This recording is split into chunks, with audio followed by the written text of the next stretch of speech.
سورة الرحمن. بسم الله الرحمن الرحيم. الرحمن علم القرآن خلق الإنسان علمه البيان الشمس والقمر بحسبان والنجم والشجر يسجدان والسماء رفعها ووضع الميزان ألا تطغوا في الميزان وأقيموا الوزن بالقسط ولا تخسروا الميزان والأرض وضعها للأنام فيها فاكهة والنخل ذات الأكمام والحب ذو العصف والريحان فبأي آلاء ربكما تكذبان. سورة الرحمن مدنی سورت ہے. شروع کرتی ہوں اللہ کے نام سے جو بے انتہا مہربان نہایت رحم فرمانے والا ہے. الرحمن علم القرآن خلق الانسان علمہ البیان. رحمان نے اس قرآن کی تعلیم دی ہے. اللہ کی رحمت کی بہت سی نشانیاں ہیں جو ہم دیکھتے رہتے ہیں مختلف چیزوں کی شکل میں، لیکن سب سے بڑی رحمت اس کی قرآن کی نعمت کا دینا ہے. اور صرف قرآن بھیجا ہی نہیں بلکہ اس کی تعلیم بھی دی، اور خود تعلیم دی، خود ہی اس کے معنوں کو واضح کر دیا، اور پھر نبی صلی اللہ علیہ وسلم کو بھیجا اور انہوں نے ہمیں عملی طور پر اس پر عمل کرنا اور عملی معنی بھی سمجھا دیے. خلق الانسان، اسی رحمان رب نے انسان کی تخلیق کی، انسان کو پیدا کیا. علمہ البیان، پھر اس کو بولنا سکھایا. یعنی جس طرح قرآن رحمان کی خاص رحمت ہے، اسی طرح بولنا انسان کی خاص خصوصیت ہے جو اسے دوسرے جانوروں سے ممتاز کرتی ہے. اب کیا کرنا چاہیے کہ بولنے کی اس قوت کو زیادہ سے زیادہ قرآن پڑھنے، سمجھنے، سیکھنے میں لگانا چاہیے. الشمس والقمر بحسبان، سورج اور چاند ایک حساب کے پابند ہیں، ایسا نہیں کہ اپنی مرضی کے مالک ہوں. اور تارے اور درخت سب سجدہ ریز ہیں، اللہ کے آگے جھکے ہوئے ہیں، اللہ کی بات مانتے ہیں. تو اے انسان تو کیا کرے گا؟ والسماء رفعها ووضع الميزان، آسمانوں کو اس نے بلند کیا اور میزان قائم کر دی، یعنی ہر چیز کے اندر ایک اعتدال قائم کیا. اللہ تطغوا فی المیزان، اور ہمیں بھی کیا تلقین کی؟ اس کا تقاضا یہ ہے کہ تم میزان میں خلل نہ ڈالو، یعنی تخلیق کے اس نظام میں جو عدل پر، اعتدال پر قائم ہے، اس میں تم حد سے آگے نہ بڑھو اور اس میں ایسی تبدیلیاں نہ کرو کہ جس سے دنیا میں رہنا بھی دوبھر ہو جائے. وَأَقِيمُوا الْوَزْنَ بِالْقِسْطِ وَلَا تُخْسِرُوا الْمِيزَانَ، اور انصاف کے ساتھ ٹھیک ٹھیک تولو اور ترازو میں ڈنڈی نہ مارو، یعنی انسانوں کے حقوق کو صحیح معنوں میں ادا کرو. زمین کو اس نے سب مخلوقات کے لیے بنایا. کتنا زبردست سبق ہے کہ صرف اے انسان تمہارے لیے نہیں، جتنے بھی کیڑے مکوڑے، جانور اور باقی ساری مخلوق ہیں، مچھلیاں اور دیگر سمندری مخلوق، ان کی زندگی کو حرام نہ کرو. یعنی کائنات کے نظام کو مت بگاڑو اور سب کو جینے دو، خود بھی جیو اور اوروں کو بھی جینے دو.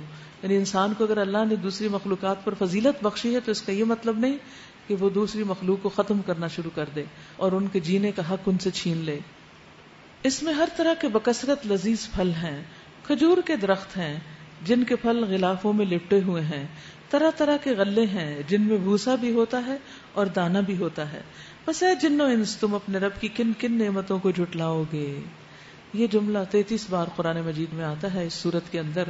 فَبِأَيِّ آلَاءِ رَبِّكُمَا تُكَذِّبَانِ، جس سے یہ پتہ چلتا ہے کہ قرآن کا مخاطب انسان کے علاوہ جن بھی ہیں. لیکن جنوں نے جب اس قرآن کو سنا تو انہوں نے ہم سے بہتر جواب دیا. نبی صلی اللہ علیہ وسلم نے فرمایا، میں نے جنوں کی رات ان پر سورۃ الرحمن پڑھی تو وہ تم سے بہتر جواب دینے والے تھے. جب میں اس آیت پر آتا فَبِأَيِّ آلَاءِ رَبِّكُمَا تُكَذِّبَانِ تو وہ جواب دیتے لَا بِشَيْءٍ مِّن نِّعَمِكَ رَبِّنَا نُكَذِّبُ فَلَكَ الْحَمْدُ، اے اللہ ہم تیری نعمتوں میں سے کسی بھی نعمت کو نہیں جھٹلاتے، ساری تعریف تیرے لیے ہے. تو ہمیں بھی جب یہ جملہ آئے تو کیا کہنا چاہیے کہ اللہ ہم تیری کسی بھی نعمت کو نہیں جھٹلاتے، ہر نعمت کا اقرار کرتے ہیں اور اس پر تیرے شکر گزار ہیں. فلک الحمد، ساری تعریف بھی تیری ہی ہے. خلق الانسان من صلصال کالفخار، انسان کو اس نے ٹھیکری جیسے سوکھے سڑے گارے سے بنایا، اور جن کو آگ کی لپٹ سے. اسی لیے ان کے اندر غیظ و غضب زیادہ ہوتا ہے، لیکن بعض انسان بھی آگ بگولا ہو جاتے ہیں. فَبِأَيِّ آلَاءِ رَبِّكُمَا تُكَذِّبَانِ، پس اے جن و انس تم اپنے رب کے کن کن عجائب قدرت کو جھٹلاؤ گے. رب المشرقین و رب المغربین، مشرق اور مغرب دونوں کا رب، سب کا مالک اور پروردگار وہی ہے. پس اے جن و انس تم اپنے رب کی کن کن قدرتوں کو جھٹلاؤ گے. دو سمندروں کو اس نے چھوڑ دیا کہ باہم مل جائیں، پھر بھی ان کے درمیان ایک پردہ حائل ہے جس سے وہ تجاوز نہیں کرتے. پس اے جن و انس تم اپنے رب کی قدرت کے کن کن کرشموں کو جھٹلاؤ گے. ان سمندروں سے موتی اور مونگے نکلتے ہیں. پس اے جن و انس تم اپنے رب کی قدرت کے کن کن کمالات کو جھٹلاؤ گے. اور یہ جہاز اسی کے ہیں جو سمندروں میں پہاڑوں کی طرح اونچے اٹھے ہوئے ہیں. فَبِأَيِّ آلَاءِ رَبِّكُمَا تُكَذِّبَانِ، ہر چیز جو اس زمین پر ہے فنا ہو جانے والی ہے اور صرف تیرے رب کا چہرہ باقی رہنے والا ہے. ترجمہ ٹھیک کر لیجئے، ذات نہیں چہرہ. اور صرف تیرے رب کا چہرہ باقی رہے گا جو صاحب جلال و اکرام ہے. پس ہے جن و انس تم اپنے رب کے کن کن کمالات کو جھٹلاؤ گے. یسألہ من فی السماوات والارض، زمین اور آسمانوں میں جو بھی ہیں سب اپنی حاجتیں اسی سے مانگ رہے ہیں. کل یوم هو فی شأن، ہر آن وہ نئی شان میں ہے. فبأی آلاء ربکما تکذبان، سنفرغ لکم ایھا الثقلان. اے زمین کے بوجھو، یعنی اے جن و انس، ان قریب ہم تم سے باس پرس کے لیے فارغ ہوا چاہتے ہیں، پھر دیکھ لیں گے کہ فبأی آلاء ربکما تکذبان، تم اپنے رب کے کن کن احسانات کو جھٹلاتے ہو. یا معشر الجن والانس، اے گروہ جن و انس، اگر تم زمین اور آسمانوں کی سرحدوں سے نکل کر بھاگ سکتے ہو تو بھاگ دیکھو. نہیں بھاگ سکتے، اس کے لیے بڑا زور چاہیے. فبأی آلاء ربکما تکذبان، بھاگنے کی کوشش کرو گے تو تم پر آگ کا شعلہ اور دھواں چھوڑ دیا جائے گا جس کا تم مقابلہ نہ کر سکو گے.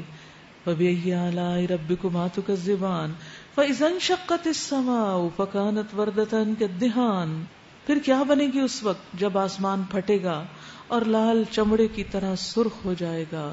حدیث میں آتا ہے کہ قیامت کے دن جب لوگوں کو اٹھایا جائے گا تو آسمان گویا ان پر آگ برسا رہا ہوگا.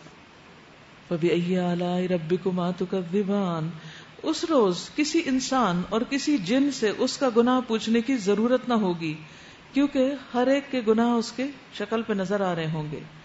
فبأی آلاء ربکما تکذبان، مجرم وہاں اپنے چہروں سے پہچان لیے جائیں گے اور انہیں پیشانی کے بال اور پاؤں پکڑ پکڑ کر گھسیٹا جائے گا. اس وقت تم اپنے رب کی کن کن قدرتوں کو جھٹلاؤ گے. اس وقت کہا جائے گا یہ وہی جہنم ہے جس کو مجرمین جھوٹ قرار دیا کرتے تھے. اسی جہنم اور کھولتے ہوئے پانی کے درمیان وہ گردش کرتے رہیں گے.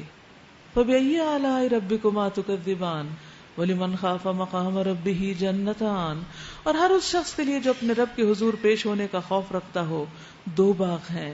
اپنے رب کی کن کن انعامات کو تم جھٹلاؤ گے. ذواتا افنان، ہری بھری ڈالیوں والے. فبأی آلاء ربکما تکذبان، ان دو باغوں میں دو چشمے رواں. فبأی آلاء ربکما تکذبان، دو باغوں میں ہر پھل کی دو قسمیں. سبحان اللہ. اپنے رب کے کن کن انعامات کو تم جھٹلاؤ گے. جنتی لوگ ایسے فرشوں پر تکیے لگا کے بیٹھیں گے جن کے استر دبیز ریشم کے ہوں گے اور باغوں کی ڈالیاں پھلوں سے جھکی پڑ رہی ہوں گی. اپنے رب کے کن کن انعامات کو تم جھٹلاؤ گے. ان نعمتوں کے درمیان شرمیلی نگاہوں والیاں ہوں گی جنہیں ان جنتیوں سے پہلے کسی انسان یا جن نے چھوا نہ ہوگا.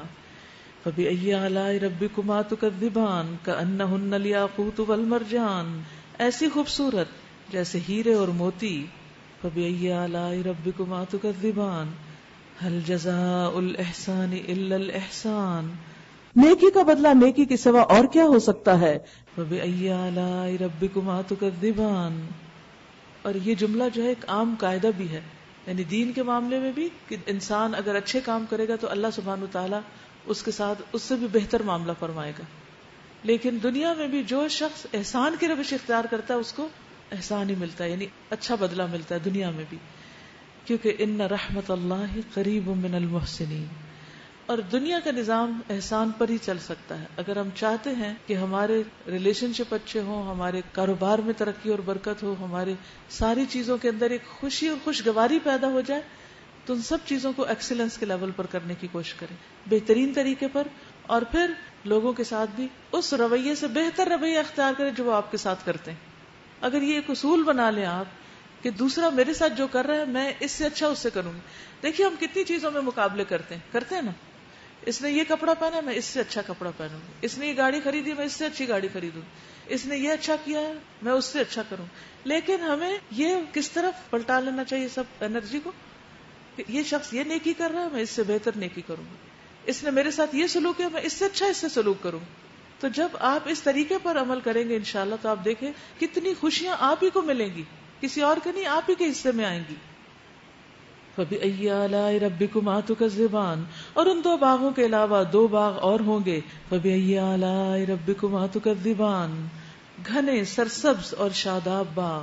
یہ ساری نعمتیں جنت کی اللہ تعالیٰ دکھا رہے ہیں تاکہ انسان ان کے شوق میں کچھ اچھا کام کر لے. فَبِأَيِّ آلَاءِ رَبِّكُمَا تُكَذِّبَانِ. دونوں باغوں میں دو چشمے فواروں کی طرح ابلتے ہوئے. فَبِأَيِّ آلَاءِ رَبِّكُمَا تُكَذِّبَانِ. ان میں بکثرت پھل اور کھجوریں اور انار. فَبِأَيِّ آلَاءِ رَبِّكُمَا تُكَذِّبَانِ. ان نعمتوں کے درمیان خوب سیرت اور خوبصورت بیویاں، یعنی صرف شکل اچھی نہیں ہوگی اخلاق بھی اچھا ہوگا. ورنہ عام طور پر دنیا میں کیا ہوتا ہے جس کو تھوڑا سا حسن مل جائے وہ تکبر کرنے لگتا ہے اور اپنے آپ کو بڑی چیز سمجھنے لگتا ہے اور بعض اوقات اپنا اخلاق بگاڑ بیٹھتا ہے. فَبِأَيِّ آلَاءِ رَبِّكُمَا تُكَذِّبَانِ. خیموں میں ٹھہرائی ہوئی حوریں. فَبِأَيِّ آلَاءِ رَبِّكُمَا تُكَذِّبَانِ. ان جنتیوں سے پہلے کبھی کسی انسان یا جن نے ان کو نہ چھوا ہوگا. فَبِأَيِّ آلَاءِ رَبِّكُمَا تُكَذِّبَانِ. وہ جنتی سبز قالینوں اور نفیس اور نادر فرشوں پر تکیے لگا کے بیٹھیں گے. فَبِأَيِّ آلَاءِ رَبِّكُمَا تُكَذِّبَانِ. اپنے رب کے کن کن انعامات کو تم جھٹلاؤ گے. تبارک اسم ربک ذی الجلال والاکرام. بڑی برکت والا ہے تیرے رب جلیل و کریم کا نام. ذی الجلال والاکرام. یہ اللہ سبحانہ وتعالیٰ کا جو نام ہے اس کے بارے میں حدیث میں آتا ہے الزو بیا ذی الجلال والاکرام. یا ذی الجلال والاکرام کے ساتھ چمٹے رہو، یعنی اللہ سبحانہ وتعالیٰ کو اس نام کے ساتھ پکارتے رہو. اور ویسے بھی اللہ کا نام بابرکت ہے، جس چیز پر لیا جائے وہی بابرکت ہو جاتی ہے اور جس چیز سے ہٹا دیا جائے وہ اس میں نحوست ہو جاتی ہے. سورۃ الواقعہ. بسم اللہ الرحمن الرحیم. إذا وقعت الواقعة ليس لوقعتها كاذبة خافضة رافعة إذا رجت الأرض رجا وبست الجبال بسا فكانت هباء منبثا وكنتم أزواجا ثلاثة فأصحاب الميمنة ما أصحاب الميمنة وأصحاب المشأمة ما أصحاب المشأمة والسابقون السابقون أولئك المقربون في جنات النعيم ثلة من الأولين وقليل من الآخرين. سورۃ الواقعہ مکی سورت ہے. بسم اللہ الرحمن الرحیم. اذا وقعت الواقعہ لیس لوقعتها کاذبہ خافضۃ رافعہ اذا رجت الارض رجا وبست الجبال بسا فکانت ہباء منبثا. جب وہ ہونے والا واقعہ پیش آ جائے گا تو اس کے وقوع کو کوئی جھٹلانے والا نہ ہوگا. وہ تہ و بالا کر دینے والی آفت ہوگی. زمین اس وقت یکبارگی ہلا ڈالی جائے گی اور پہاڑ اس طرح ریزہ ریزہ کر دیے جائیں گے کہ پراگندہ غبار بن جائیں گے. تم لوگ اس وقت 3 گروہوں میں تقسیم ہو جاؤ گے. دائیں بازو والے، سو دائیں بازو والوں کی خوش نصیبی کا کیا کہنا، اصحاب المیمنہ، اور بائیں بازو والے تو بائیں بازو والوں کی بد نصیبی کا کیا ٹھکانہ. اصحاب المشأمہ والسابقون السابقون اولئک المقربون، اور آگے والے تو پھر آگے والے ہی ہیں، وہی تو مقرب لوگ ہیں. نعمت بھری جنتوں میں رہیں گے، اگلوں میں سے بہت ہوں گے، پچھلوں میں سے کم، لیکن ہوں گے پھر بھی. اللہ ہمیں ان میں شامل کر دے. ہر دور میں نبی صلی اللہ علیہ وسلم کی امت میں سے سابقون ہوں گے جو نیکی اور خیر اور بھلائی کے کاموں میں آگے بڑھنے والے ہوں گے. وہ انتظار میں ہوں گے کہ کون سا نیکی کا کام انہیں پتہ چلے اور وہ کر گزرے. دنیا میں آپ دیکھیں کہ ہمیشہ آپ ٹاپ آف دا ورلڈ رہنا چاہتے ہیں، لیکن یہاں کھلا میدان ہے، جتنا چاہیں دوڑیں اس کے لیے نیکی کے کاموں میں اور اللہ کے قریب ہو جائیں. اور پھر یہ یاد رکھیے کہ کچھ اعمال ایسے ہیں، خاص اعمال، کہ جو انسان کو سابقون میں شامل کر لیتے ہیں. ابو ذر فرماتے ہیں کہ رسول اللہ صلی اللہ علیہ وسلم کی خدمت میں عرض کیا گیا کہ مال و دولت والے ثواب کما گئے، وہ ہماری طرح دعا اور اذکار بھی کرتے ہیں اور خرچ بھی کرتے ہیں، جبکہ ہم خرچ نہیں کر سکتے. آپ نے مجھ سے فرمایا کیا میں تمہیں ایسا کام نہ بتاؤں کہ جب تم اسے کرو گے تو اپنے آگے والوں کو پا لو گے، یعنی جو آگے جا رہے تم بھی وہاں پہنچ جاؤ گے اور پچھلوں سے سبقت لے جاؤ گے. تم ہر نماز کے بعد الحمدللہ کہو، سبحان اللہ اور اللہ اکبر 33 بار، اور پھر آخر میں اللہ اکبر 34 بار. تو جو شخص اس کی پابندی کر لے. لیکن اس قدر افسوس سے کہنا پڑتا ہے کہ ہم نماز کو ایک بوجھ سمجھ کے بس پورا کرنے والی کوشش کرتے ہیں اور سلام پھیرتے ہی فوراً باتوں میں لگ جاتے ہیں. اور پھر سنت تو بس سابقون کے لیے ہے ہی نہیں. سابقون تو سنت کے علاوہ نوافل بھی پڑھتے ہیں، تو کم از کم سنت تو پڑھیے. تو دنیا کے سارے کام ہو جاتے ہیں، ایک نماز میں کیوں جلدی ہے؟ اور پھر اس کے بعد 1-1.5 منٹ کے لیے ہم تسبیحات نہیں کر سکتے جس کی وجہ سے ہم سابقون میں شامل ہو جائیں، تو کیا گھاٹے کا سودا ہے؟ تو اس کی پابندی کرنا شروع کیجیے. سلام پھیر کے، جیسے فرض نماز کا سلام پھیرا، آیت الکرسی پڑھی اور پھر یہ تسبیحات شروع کر دیں. ویسے بھی نماز کے بعد کے اذکار میں لکھا ہوا بھی ہے اور کیا کیا پڑھنا ہے. علی سرر موضونۃ، مرصع تختوں پر، متکئین علیہا متقابلین، تکیے لگائے آمنے سامنے بیٹھیں گے. یعنی یہ سب سے کمفرٹیبل پوزیشن ہوتی ہے نا، جب کوئی ریکلائن کر رہا ہو، تکیہ لگائے ہوئے ہو، اور پھر جو سامنے والا شخص ہو وہ بھی اسی طرح، یعنی بالکل ریلیکس موڈ میں، کسی قسم کی کوئی ٹینشن نہیں ہوگی. سیدھا اٹینشن، بیٹھنے کی بھی ضرورت نہیں، آرام سے ریلیکس ہوگی. اور وہاں وہ کیا کریں گے؟ ان کی مجلسوں میں ابدی لڑکے شراب چشمہ جاری سے لبریز پیالے اور کنٹر اور ساغر لیے دوڑتے پھر رہے ہوں گے، یعنی ان کو ڈرنکس پلا رہے ہوں گے، جسے پی کر نہ ان کا سر چکرائے گا نہ ان کی عقل میں فطور آئے گا. وہ ان کے سامنے طرح طرح کے لذیذ پھل پیش کریں گے کہ جسے چاہیں چن لیں، اور پرندوں کے گوشت پیش کریں گے کہ جس پرندے کا چاہیں استعمال کریں. چوائس پر ہے، یعنی جب انہیں خواہش ہوگی کہ کچھ کھائیں، جیسے عام طور پر جب کوئی کسی کے پاس جاتا ہے میل ملاقات کے لیے تو کچھ نہ کچھ اسنیک آفر کرتا ہے، تو وہاں بھی اسی طرح جنتی ایک دوسرے سے ملاقات کر رہے ہیں اور بیچ میں کھانے کو کچھ دل چاہ رہا ہے، تو اس وقت صرف آرڈر کریں گے. آرڈر بھی کیا، صرف خواہش کریں گے، آرڈر بھی نہیں کریں گے، صرف دل میں خیال آئے گا کیا یہ نہ کھائیں. دنیا میں تو انسان کئی دفعہ کچھ چیزوں کا سوچتا ہے لیکن وہ ہو نہیں پاتی، لیکن آخرت میں صرف سوچے گا. حدیث میں آتا ہے کہ یقیناً جنتی شخص جنت کے پرندوں میں سے ایک پرندے کے کھانے کی خواہش کرے گا اور وہ اس کے ہاتھ میں پکا ہوا ٹکڑے کیے ہوئے صورت میں آ گرے گا، فوراً آٹومیٹیکلی آ کے پہنچ جائے گا، پہنچا دیا جائے گا. ورنہ آپ بڑے سے بڑے ہوٹل میں اگر کچھ کھانا چاہیں، روم سروس کو فون کریں، وہ آدھے گھنٹے سے پہلے نہیں آتے، چاہے آپ کتنے بھی بھوکے ہوں، کتنے بھی تھکے ہوئے ہوں. اور ان کے لیے خوبصورت آنکھوں والی حوریں ہوں گی، ایسی حسین جیسے چھپا کر رکھے ہوئے موتی. یہ سب کچھ ان اعمال کی جزا کے طور پر انہیں ملے گا جو وہ دنیا میں کرتے رہے. وہاں وہ کوئی بےہودہ کلام یا گناہ کی بات نہ سنیں گے. لا يسمعون فيها لغوا ولا تأثیما الا قیلا سلاما سلاما. جو بات بھی سنیں گے ٹھیک ٹھیک ہوگی، سلامتی والی ہوگی، کوئی بیڈ نیوز نہیں ہوگی. اور دائیں بازو والوں کی خوش نصیبی کا کیا کہنا. وہ بے خار بیریوں اور تہ بتہ چڑے ہوئے کیلوں اور دور تک پھیلی ہوئی چھاؤں اور ہر دم رواں پانی اور کبھی نہ ختم ہونے والے بے روک ٹوک ملنے والے بکثرت پھلوں اونچی نشست گاہوں میں ہوں گے. ان کی بیویوں کو ہم خاص طور پر نئے سرے سے پیدا کریں گے اور انہیں باقرہ بنا دیں گے. جنت میں ایک درخت اتنا بڑا ہوگا کہ سوار اس کے سائے میں 100 سال چلے گا. پھر بھی اس کا سایہ ختم نہ ہوگا. ظل ممدود کی یہی تفسیر کی گئی ہے، لمبے سائے. اور آپ نے دیکھا ہوگا اونچے درخت اور لمبے سائے ہمیشہ انسان کو اٹریکٹ کرتے ہیں، زیادہ خوبصورت ہوتے ہیں بنسبت چھوٹے چھوٹے درختوں کے. درخت بھی لمبے ہوں گے، اونچے ہوں گے، اور سائے بھی لمبے ہوں گے، گھنے ہوں گے اور سرسبز ہوں گے.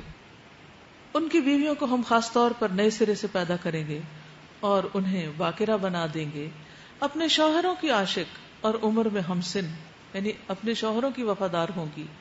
یہ کچھ دائیں بازو والوں کے لیے ہے، وہ اگلوں میں سے بہت ہوں گے اور پچھلوں میں سے بھی بہت. یہ دائیں بازو والے.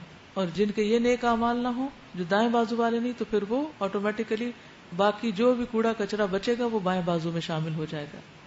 اور بائیں بازو والے، بائیں بازو والوں کی بد نصیبی کا کیا پوچھنا.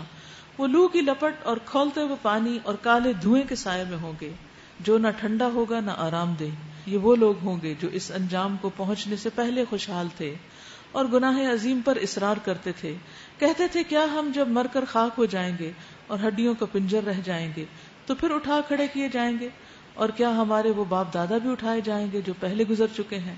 اے نبی صلی اللہ علیہ وسلم، ان لوگوں سے کہیے یقیناً اگلے اور پچھلے سب ایک دن ضرور جمع کیے جانے والے ہیں جس کا وقت مقرر ہے. پھر اے گمراہو اور جھٹلانے والو، تم شجر زقوم کی غذا کھانے والے ہو، سخت کڑوا درخت، اسی سے تم پیٹ بھرو گے اور اوپر سے کھولتا ہوا پانی توس لگے ہوئے اونٹ کی طرح پیو گے. یہ ہے بائیں بازو والوں کی ضیافت کا سامان روز جزا میں. ہم نے تمہیں پیدا کیا ہے پھر کیوں تصدیق نہیں کرتے؟ ہم نے تمہیں پیدا کیا ہے، اللہ نے، اور پھر تم مانتے ہی نہیں. کبھی تم نے غور کیا یہ نطفہ جو تم ڈالتے ہو، کیا اس سے بچہ تم بناتے ہو یا اس کے بنانے والے ہم ہیں؟ کتنی بڑی دلیل ہے، نشانی ہے. ہم نے تمہارے درمیان موت کو تقسیم کیا اور ہم اس سے عاجز نہیں کہ تمہاری شکلیں بدل دیں اور کسی ایسی شکل میں تمہیں پیدا کر دیں جس کو تم نہیں جانتے. پہلی بار پیدائش کو تو تم جانتے ہو، پھر کیوں سبق نہیں لیتے؟ کبھی تم نے سوچا یہ بیج جو تم بوتے ہو، ان سے کھیتیاں تم اگاتے ہو یا ان کے اگانے والے ہم ہیں؟ ایک اور نشانی کہ بیج جیسی سوکھی ہوئی چیز انسان زمین میں ڈالتا ہے اور ہرا بھرا پودا اس سے برآمد ہو جاتا ہے. کون اس میں کلر ڈالتا ہے اور رنگ اور خوشبو اور ذائقہ اور مزہ اس کے پھولوں اور پھلوں میں. ہم چاہیں تو ان کھیتیوں کو بھس بنا کر رکھ دیں اور تم طرح طرح کی باتیں بناتے رہ جاؤ کہ ہم پر تو الٹی چٹی پڑ گئی، بلکہ ہمارے تو نصیب ہی پھوٹے ہوئے ہیں. کبھی تم نے آنکھیں کھول کر دیکھا یہ پانی جو تم پیتے ہو، اسے تم نے بادل سے برسایا ہے یا اس کے برسانے والے ہم ہیں؟ ایک اور نشانی کہ ہواؤں پر پانی کون چڑھا کے اوپر بھیجتا ہے اور جہاں چاہتا ہے برساتا ہے. ہم چاہیں تو اسے سخت کھاری بنا کر رکھ دیں کیونکہ کھارے سمندر سے اٹھتا ہے. پھر کیوں تم شکر گزار نہیں ہوتے؟ کتنا بہترین انتظام کیا تمہارے لیے، تمہارے رزق روزی کے لیے. کبھی تم نے خیال کیا یہ آگ جو تم سلگاتے ہو، اس کا درخت تم نے پیدا کیا یا اس کے پیدا کرنے والے ہم ہیں؟ ایک اور نشانی ہم نے اس کو یاد دہانی کا ذریعہ اور حاجت مندوں کے لیے سامان زیست بنایا. فسبح بسم ربک العظیم، پھر تسبیح کا حکم ہے. بس اے نبی صلی اللہ علیہ وسلم اپنے رب عظیم کے نام کی تسبیح کرو. رب عظیم، یہ اللہ سبحانہ وتعالیٰ کی جو صفت ہے نا، العظیم، یہ بھی بہت بہترین صفت ہے. اس کے ساتھ بھی اللہ سے دعا کرنی چاہیے. ابو ہریرہ کہتے ہیں رسول اللہ صلی اللہ علیہ وسلم نے فرمایا جو شخص صبح سبحان اللہ العظیم و بحمدہ 100 مرتبہ پڑھے اور شام کو بھی 100 مرتبہ پڑھے، اس کے برابر مخلوق میں کسی کا درجہ نہیں ہو سکتا. بس پابندی کر لیں، کوئی دن شاید ایسا نہیں گیا جس میں تسبیح کا حکم نہ آیا ہو. اور پھر خاص طور پر العظیم، آپ نے فرمایا کہ جو یہ العظیم والی تسبیح پڑھتا ہے، یعنی سبحان اللہ العظیم و بحمدہ کہتا ہے، اس کے لیے جنت میں کھجور کا ایک درخت لگا دیا جاتا ہے. اور پھر اس نام کا احترام کرنا چاہیے کیونکہ اس میں اللہ کی عظمت کا بیان ہے. رسول اللہ صلی اللہ علیہ وسلم نے فرمایا کیا میں تمہیں اس شخص کے بارے میں بتاؤں جو مرتبے کے لحاظ سے سب سے برا ہے؟ ہم نے کہا جی ہاں اے اللہ کے رسول. آپ صلی اللہ علیہ وسلم نے فرمایا یہ وہ ہے جس سے اللہ کے نام العظیم کے ساتھ واسطہ دے کر کچھ مانگا جائے اور وہ نہ دے، یعنی جسے اللہ العظیم کے نام پر سوال کیا جائے اور پھر وہ کچھ دے نہ. بہرحال اللہ سبحانہ وتعالیٰ کا نام یہاں پر اس آیت میں جو آ رہا ہے وَسَبِّحْ بِسْمِ رَبِّكَ الْعَظِيمِ، تو اللہ تعالیٰ کے نام العظیم کے ساتھ بھی دعا کرنی چاہیے اور اس کی تسبیح کرنی چاہیے. فلا اقسم بمواقع النجوم، بس نہیں میں قسم کھاتا ہوں تاروں کے مواقع کی، اور اگر تم سمجھو تو یہ بہت بڑی قسم ہے، یہ کہ یہ ایک بلند پایا قرآن ہے، ایک محفوظ کتاب میں ثبت ہے جسے مطہرین کے سوا کوئی نہیں چھو سکتا، یعنی فرشتے مراد ہیں۔ تنزیل من رب العالمین، یہ رب العالمین کا نازل کردہ ہے۔ افبہذا الحدیث انتم مدہنون وتجعلون رزقکم انکم تکذبون، پھر کیا اس کلام کے ساتھ تم بے اعتنائی برتتے ہو، انڈر لائن کیجئے، اور اس نعمت میں اپنا حصہ تم نے یہ رکھا ہے کہ اسے جھٹلاتے ہو۔ یعنی جس رب عظیم نے یہ کتاب بھیجی ہے، یہ کتاب بھی بڑی عظیم ہے، لیکن تم اس کا حق ادا نہیں کرتے، اس کی قدر نہیں کرتے، اس کو معمولی چیز سمجھتے ہو، اس کے لیے وقت نہیں نکالتے۔